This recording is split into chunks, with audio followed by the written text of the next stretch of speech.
राज्यासह देशातील बहुतांश भागात मुसळधार पावसानं दाणादाण उडवली आहे। या पावसामुळे जनजीवन विस्कळीत झालंय।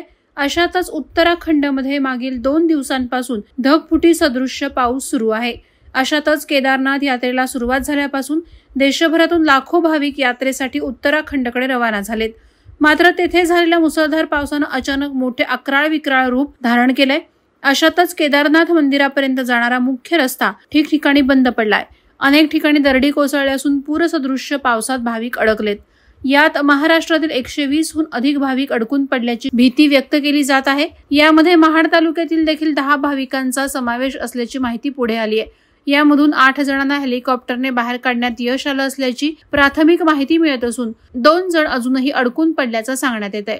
अडकून पडलेल्या अनेक भाविकांना हेलिकॉप्टरच्या सहाय्याने बाहेर काढण्याचं काम युद्धपातळीवर सुरू असल्याचंही बोललं जात आहे।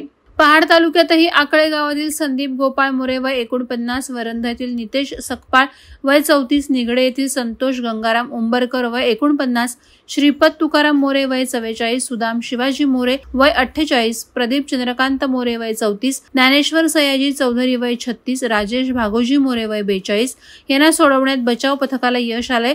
तर निगडे येथील सुदाम राजाराम मोरे वय 55, गोपाळ पांडुरंग मोरे वय 44 हे अद्याप अडकले असल्याची माहिती मिळते।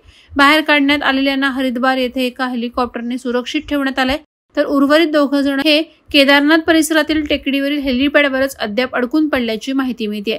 पावसाच्या वातावरणात तेथील परिस्थिती धोक्यात अडकल्यानं बचाव कार्याला अडथळा निर्माण होत आहे। मात्र परिस्थिती नियंत्रणात येताच त्यांना सुखरूप बाहेर काढलं जाईल अशी माहिती पुढे आली आहे। वादळवारा लाईव्हसाठी न्यूज ब्युरो, महाड। नवी मुंबई व रायगड जिल्ह्यातील ताज्या बातम्या आणि घडामोडींसाठी सबस्क्राईब करा वादळवारा लाईव्ह चॅनल आणि दाबा बेल आयकॉन।